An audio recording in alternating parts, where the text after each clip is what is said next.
We have a long history of a fluctuating relationship with Mexican military and Mexico in general on cooperating to counter drug cartels. And it's very fragile. Mexicans are understandably very, very sensitive given our long history of how the U.S. essentially moved west. And when I became NORTHCOM commander in 2010, we were sort of at a low point with some intelligence community and drug enforcement agency cooperation, but zero military-to-military cooperation. And I worked very hard to restore that relationship with both their Army, which is the most distrustful of the U.S., and their Navy and Marine Corps. I did baseball diplomacy with their former Secretary of Defense, so we gradually restored our relationship through baseball diplomacy. It seemed to me like every time I visited Sinez in Mexico, they would roll up a major cartel leader, so I knew that he was paying attention. Eventually, our partnership deepened enough and was finally built on such trust that I was asked by the Mexicans, Army and Navy, and their intelligence agencies and their law enforcement agencies to help them set up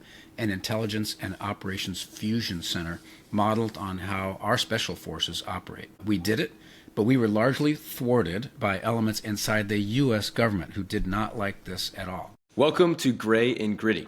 My name is L.J. Winnefeld. And I'm Sandy Winnefeld. And we're recording this on Monday, but it will be released on Tuesday, Veterans Day. So happy Veterans Day, Dad. Thank you very much. I really appreciate the sentiment. And happy Veterans Day to the many veterans who might be listening to this podcast, including some of our family members.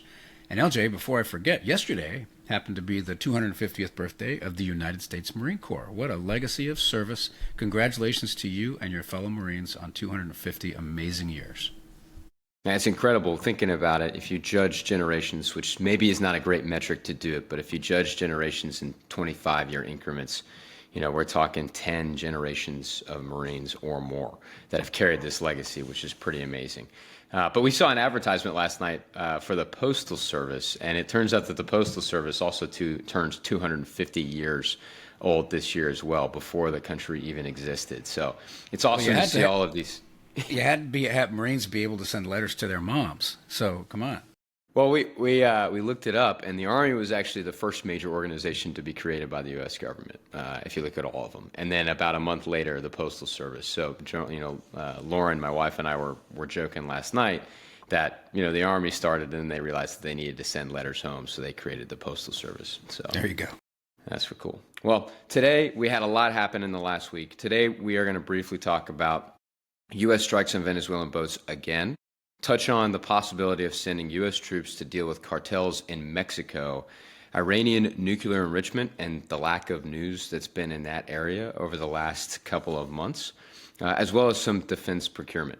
But first, it seems like we're going to get a vote to reopen the government. What do you think about that, Ted?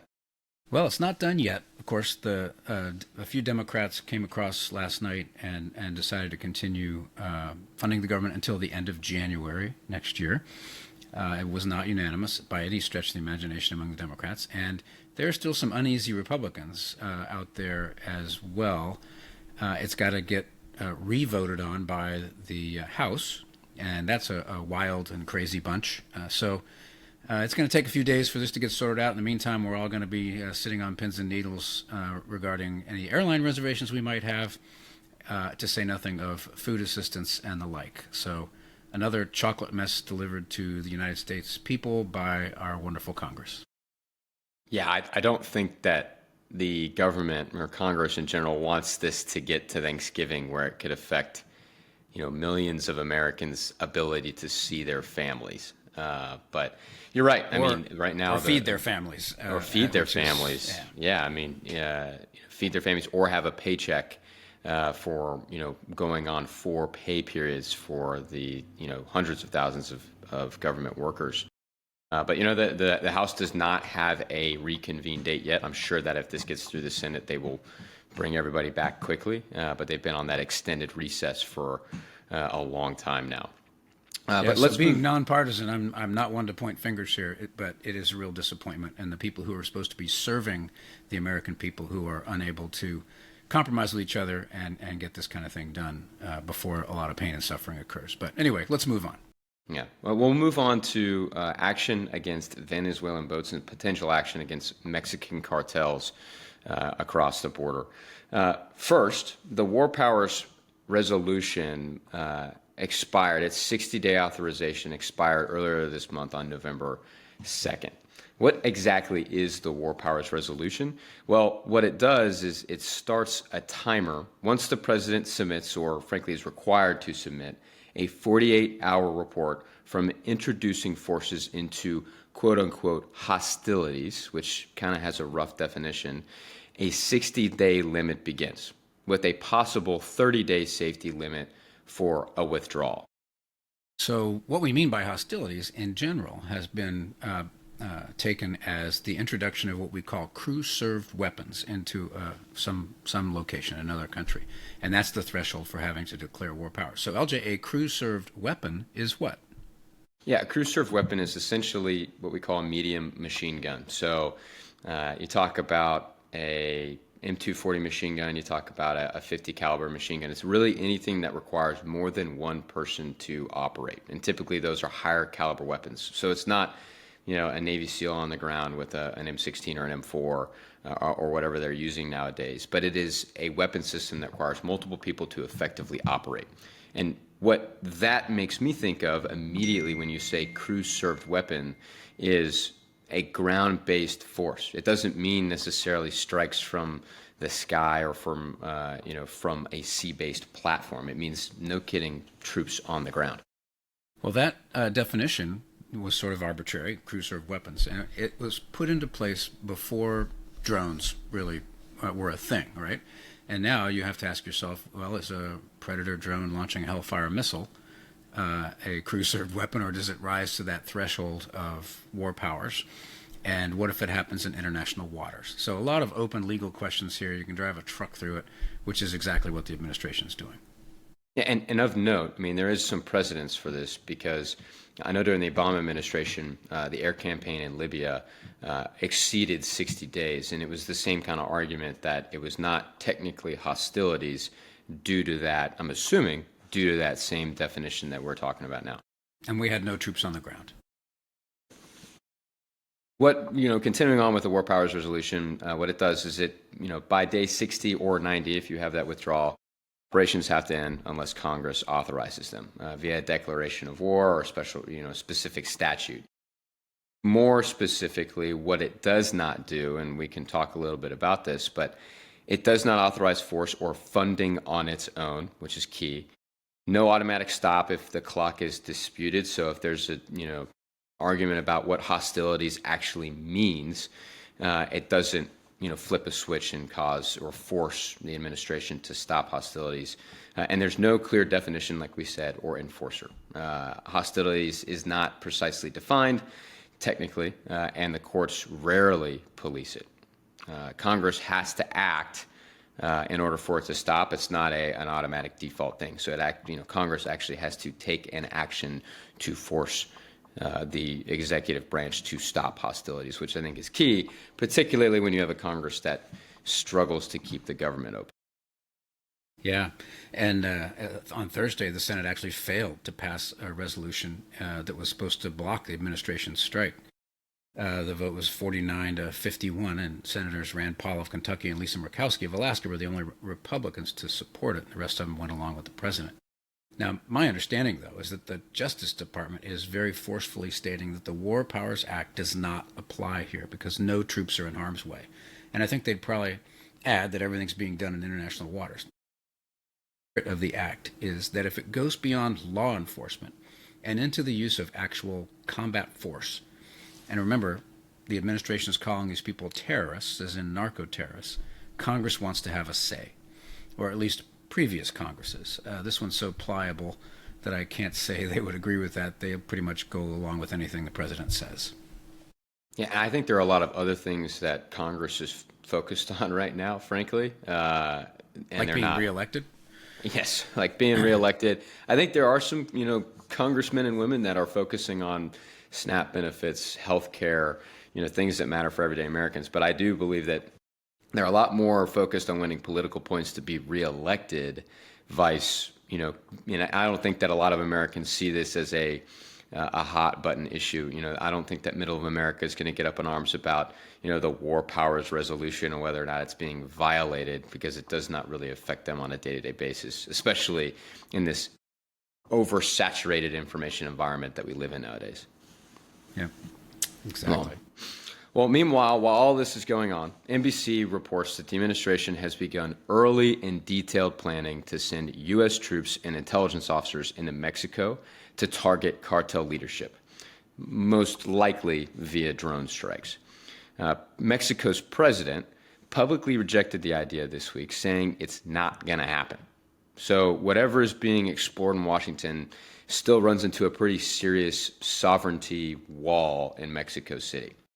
Domestically, the AP reported that a senior Pentagon official has said the DoD, or DOW, lacks clear authority for cross-border drone strikes, which kind of makes sense on its face, on those cartels, even though they are designed or designated as foreign terrorist organizations. So there's a lot to unpack here. We talked a lot about kind of this already on the podcast about, what authorizations we have or the government has.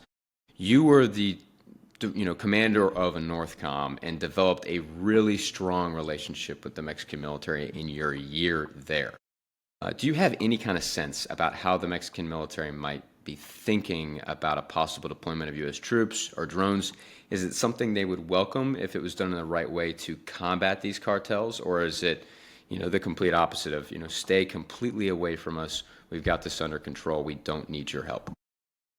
So, LJ, we have a long history of a fluctuating relationship with Mexican military and Mexico in general on cooperating to counter drug cartels, and it's very fragile. The Mexicans are understandably very, very sensitive, given our long history of how the U.S. essentially moved west. And when I became NORTHCOM commander in 2010, we were sort of at a low point. With some intelligence community and drug enforcement agency cooperation, but zero military-to-military cooperation. And I worked very hard to restore that relationship with both their Army, which is the most distrustful of the U.S., and their Navy and Marine Corps. I did baseball diplomacy with their former Secretary of Defense, Army General Galvan, who was a huge Yankees fan. So we gradually restored our relationship through baseball diplomacy, as I took him to Yankees training camp and to a playoff game, and gradually built our relationship. I worked with their former Secretary of the Navy, Admiral Sainz, and we worked closely together and became good friends through golf diplomacy. It seemed to me like every time I visited Sainz in Mexico, they would roll up a major cartel leader, so I knew that he was paying attention. Eventually, our partnership deepened enough and was finally built on such trust that I was asked by the Mexicans, Army and Navy, and their intelligence agencies and their law enforcement agencies to help them set up an intelligence and operations fusion center modeled on how our special forces operate. We did it, but we were largely thwarted by elements inside the U.S. government who did not like this at all. I won't get into details, but it was a real shame. And it eventually fell apart. But the Mexicans did learn a lot, and the whole point is that when trust is built tirelessly and patiently with the Mexican military and other organizations, amazing things are possible. But that trust can be extinguished very, very quickly by harmful rhetoric or actions. And one of the most harmful things we could do would be to unilaterally go into Mexico and conduct strikes on drug cartels. I think if it's done correctly and with trust, the Mexicans would welcome our assistance, intelligence assistance, training assistance, weapons assistance, but a bright red line for them is U.S. forces on the ground or in the air conducting actual operations inside Mexico. They're very jealous and guarding of their sovereignty. So Mexicans can accept a lot, but it has to be built on trust. Yeah, I think there's a larger historical context here, too, of when Mexicans think of their history, and I'm speaking in broad strokes here, but there is a long history. You mentioned at the top of your comments of the United States moving west and expelling Mexicans from the American West. And there's a lot of deep-seated stuff that happened a long time ago. So I think that would be a symbol for them, and particularly for their president, to say, hey, we don't have the capacity to handle this on our own. We need assistance from the United States. Not only is it we're not strong enough to do this in a sign of weakness, but also I think it goes back to that deep-seated history of, hey, we're always a little bit suspicious of these guys because, a couple centuries ago, they were expanding westward and expelled a lot of Mexicans from what they thought was their own sovereign territory. Yeah, And and there when was I a took lot of over bloodshed. Northcom, yeah, when I took over Northcom, it was very interesting. I visited Galvan. He pointed out to me that their annual Army War College graduation exercise scenario is a U.S. invasion of Mexico, which shows you how they were thinking about us at the time. I don't know what it is now. It probably is the same thing. Yeah, and which is very interesting to think about because when you think about Mexico, you don't think of Mexico necessarily as an adversary. It makes sense that China Not at might all. We're a partner. run, it might run exercises of a potentially U.S. invasion or North Korea, but to have our partner on the southern border be doing that is very, very interesting. And I think Yeah, and we it's a shouldn't. nuanced dynamic that a lot of people, a lot of Americans, frankly, are not thinking about. Yeah, and we shouldn't forget that one of the biggest complaints that Mexico has with the United States is that while drugs are flowing north, and we certainly have a right to be indignant about that, guns are flowing south, and they will point to that relentlessly. That a lot of the violence that they're having such a hard time controlling is fueled by guns coming from the United States. So it's tricky. It has to be done with nuance. The language that we use, our diplomats use, our military officials, whatever, has to be very carefully constructed because there are key buzzwords that offend Mexicans. And I would rather see us work very closely together to solve this problem rather than being at odds with each other. Yeah, I think like you're talking about, trust partnership is always the best approach to take with allies instead of, hey, we're going to act unilaterally without you. I think we're stronger when we act together, even if it takes time to develop that partnership. But I think it's always better when we act together. Well, moving on to more concerning part of the world, in my opinion. Back in June, the United States joined Israel in striking 3 Iranian nuclear sites. 4 months later, the IAEA, the United Nations body responsible for monitoring nuclear sites, says it isn't seeing active enrichment at some locations. But, and this is a key but, inspectors still lack access to the bombed facilities. They've observed movement near stockpiles from satellites overhead. They believe that Iran is not currently enriching uranium at the moment, but the director of the IAEA confirmed what we all know to be true, that the nuclear enriched material up to 60% is still somewhere inside Iran. And this week, President Trump said he is open to discussing sanctions relief, but Iran has completely rejected the idea of working with the United States. For me, my biggest concern is that we haven't heard anything, and I don't think that no news is good news. My opinion is that we struck these facilities. We've severely set back Iran's ability to create a nuclear weapon, but my concern is that they're not going to say anything. They're going to keep their head down for an extended period of time, not make any news, try to not anger the administration, and then in 6 to 12, 18 months, pop up with a nuclear weapon or at least test a nuclear weapon. You have dealt a lot with this kind of technology and with this policy. What are your thoughts about the situation? Yeah, so LJ, I don't have access to the intelligence anymore that would indicate our best classified assessment of the damage to Iran's nuclear program. We have pretty decent intelligence in that part of the world, partly based on our cooperation with Israel. And if there were good knowledge of that, they may not publish it publicly because you would be worried about sources and methods.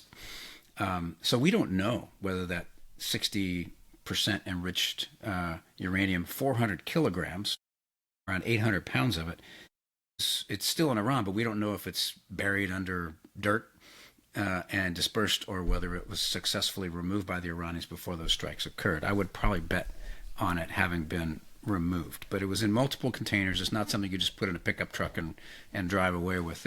We may well have observed it if they were moving it. My understanding also is that they're building yet another, even more deeply buried site They're calling it's near Natanz, the complex that was one of the complexes we hit. It's called Pickaxe Mountain.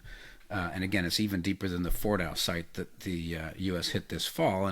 And the tactics and the technologies we used to hit that Fordow site are now sort of open for the world to see, and it may help them actually harden that site even more than just burying it deeply. So, on the other hand, sort of as you pointed out, I wouldn't be surprised if there's a temporary enrichment pause on Iran's part. After all, it's going to take them time to reconstitute the sensitive machinery that was probably damaged or destroyed in the attacks, and that's a very expensive, time-consuming proposition.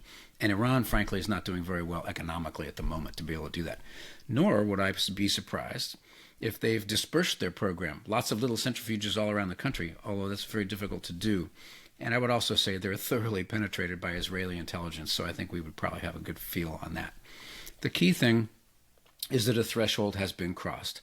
Over decades, we threatened strikes, we never did them, and now the U.S. and Israel have indicated, after promising for years that they would do it, that they actually will use force if necessary to delay or disrupt Iran's program. And the Iran leadership has to take that very seriously, because it doesn't make them look very good when their country is basically attacked with impunity. I think it crosses a pretty significant line, because we talk about red lines all the time, talk about red lines with respect to chemical weapons in Syria, talk about red lines with a lot of things with international policy, but to actually act on it, I think sent a pretty strong message to Iran that if there's any kind of hint that enrichment is happening, that the United States is going to do everything in its power to stop it. My concern is that they're going to start to get more clever about how they enrich their uranium. They're going to become a lot more guarded with who knows what.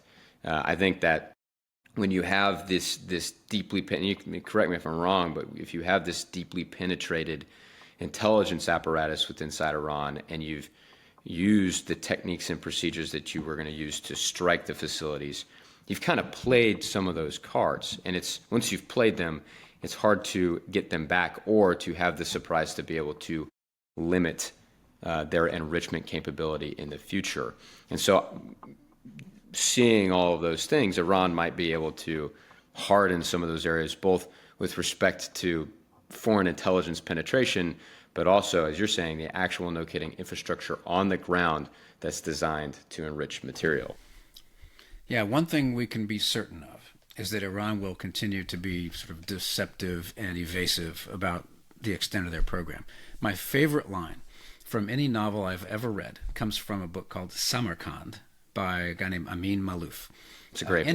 In it, the Iranian princess Shireen is talking to her British lover, and this is in the turn of the 20th century, or 19th to 20th century, and says, "We should have been patient and waited, used tricks, procrastinated, yielded, told lies, and given promises. That has always been the wisdom of the Orient." It's a perfect expression of Iran's lack of transparency over this program. We can expect more of that.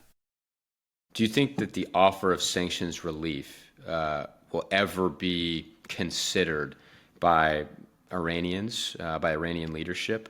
And do you think that that is a pathway towards a more secure and stable guarantee that Iran will not enrich uranium to weapons-grade strength?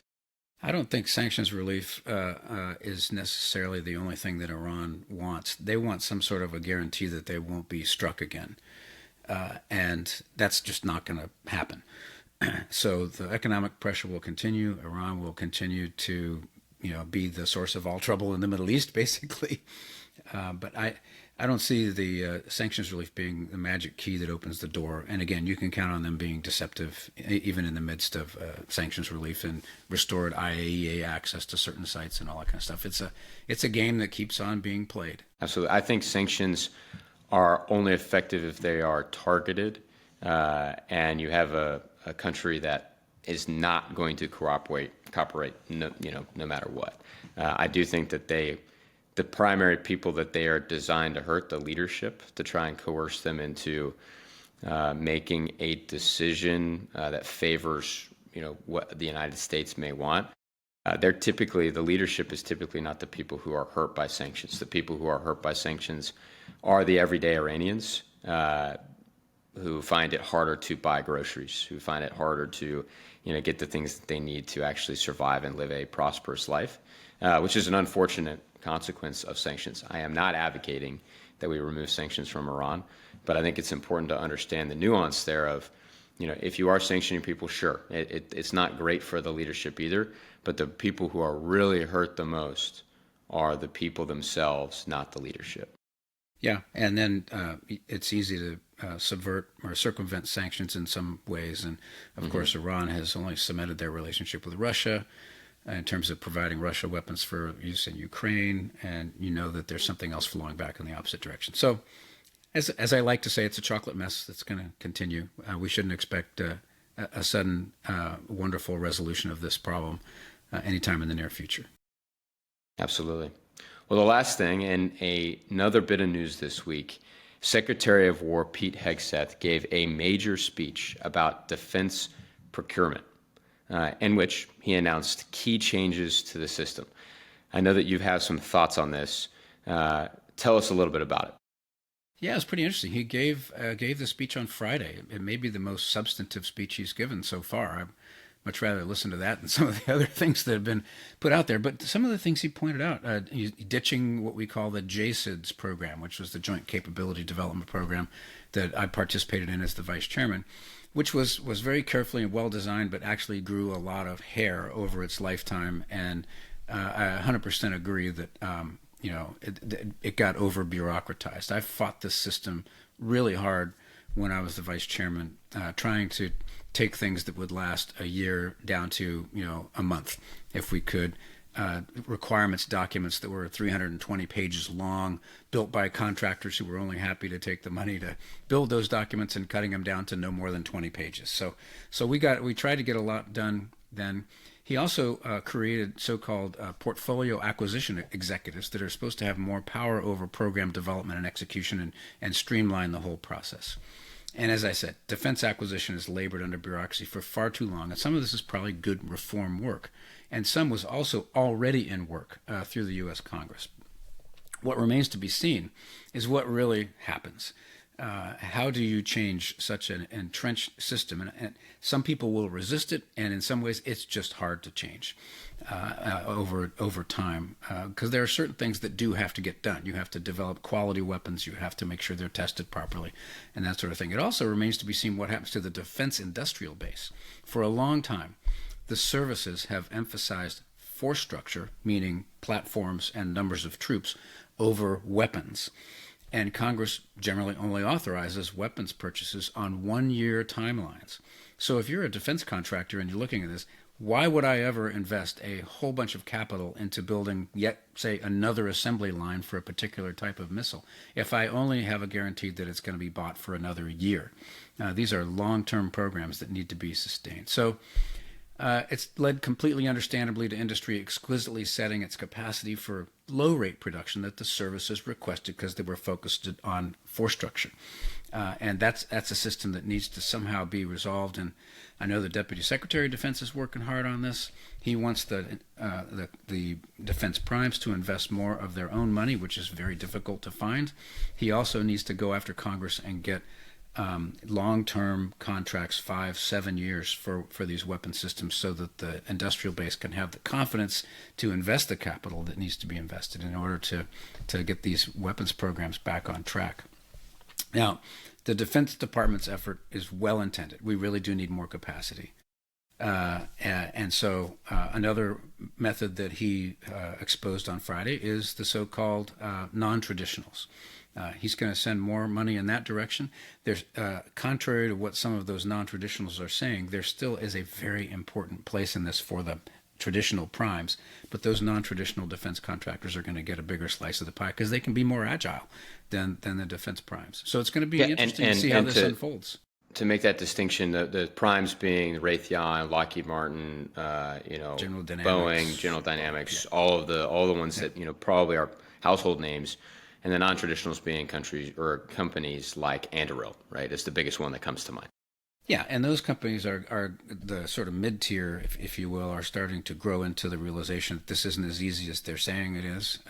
It involves a lot of risk, a lot of capital, In some cases, those companies are very good at scripted demonstrations to show this really cool thing, but when it comes to actually producing something, it's going to be a little more challenging, perhaps, than they think. And then there are a lot of little guys out there who are producing some pretty interesting equipment that could be transformational on the battlefield, as we've seen in Ukraine.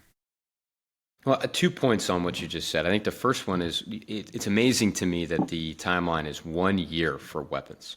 I think that's coming from an antiquated part of our history where these weapon systems were not as sophisticated as they are now. To your point, I think it takes several years to develop a highly technologically advanced weapon system, and to have it's a balance, right? Because you want to have the assurance that you are going to purchase a weapon over a few years so that a company that is a for-profit company can develop the factories, the assembly lines to actually produce, and the research and development to produce the most advanced weapons in the world. The second point, I think, is there's the major difference between force structure and capability. And I think that there's been a lot of focus purely on numbers of systems and things that we have, and less of a focus on the capability that we are trying to achieve with that force structure. And so I don't know if this at all talks about that, but I think the problem is that the numbers of systems, maybe more weapons is more important than having more ships.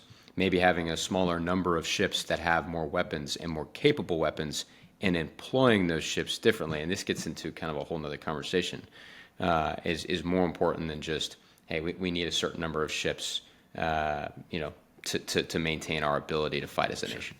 Yeah, and I don't think that the Secretary's speech on Friday addressed the force structure piece. It was mostly the capability piece that you're talking about. I like to call the force structure piece the identity metrics. The Navy's identity metric is a certain number of ships. The Marines' identity metric is a certain number of Marines, and the like. Or the ability to conduct simultaneous amphibious assaults in two parts of the world. Yeah. By the way, the reason why Congress has historically limited commitment to weapons contracts to 1 year is a noble reason. They don't want to vote on something that's going to commit a future Congress to something. They would just as soon only commit the current Congress to something. And so these multi-year contracts, they've happened in the past. For instance, aircraft carriers are built on multi-year contracts because you have to do it that way. Yeah. But if you're going to buy an AMRAAM missile, why not just buy them 1 year at a time? And that way I don't commit Congress, the future Congress, to what I'm buying. But if you're going to invest in a second AMRAAM line, you need to have that confidence in order to commit the capital required to do it. And all the others, the supply chain, the people who actually do the work on the missiles. It's a big system. It's more complex than most people appreciate. Which is a little bit concerning, because to overcome the inertia of that system, to rapidly scale up the number of weapons we might need in case a large-scale conflict happens, is going to take a long time. And unfortunately, I think that's going to mean that we have less capability, and that young men and women in America may suffer because of it. Yeah, it's not like in World War II when you could convert an automobile line to a tank line. It's not quite as simple. But anyway, so one last little piece of news. It was interesting over the weekend. The Chinese commissioned their third aircraft carrier.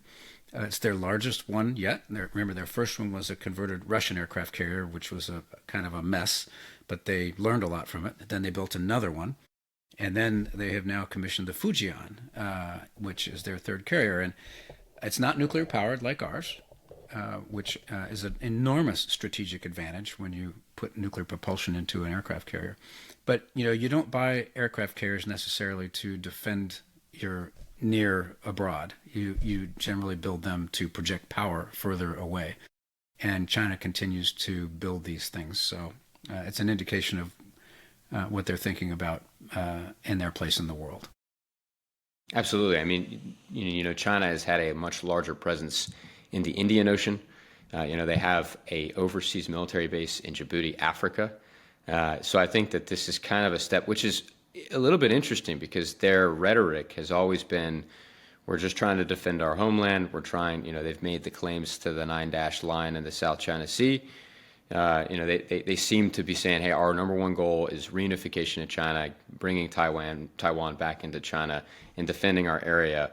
We're peaceful. We're not trying to do anything, not trying to project. We're not trying to be a global military superpower like the United States. But having a nuclear-powered carrier that's able to go all across the world, project power a lot easier than a traditional carrier, I think kind of reveals a little bit about where they see themselves going and where they see their military headed. And their next carrier is supposedly nuclear powered. So, LJ, I think that's a wrap. Once again, happy birthday to the Marine Corps. And I know we're both flying various places this week. Let's hope that Congress gets its act together and we don't have too much disruption in air travel as we go our various places. So, yeah. My flight from DC to LA was smooth, no issues, but there are a lot of other people at the airport who were not very happy. And so for more than just the flights, hopefully our government can figure out a budget and we can kind of move past this part in our history. But there's going to be a lot more that's going to happen this week, and we'll be sure to talk all about it next weekend. And look for another episode of Gritty and Gritty coming out early next week. Thanks for listening. Take care, everybody.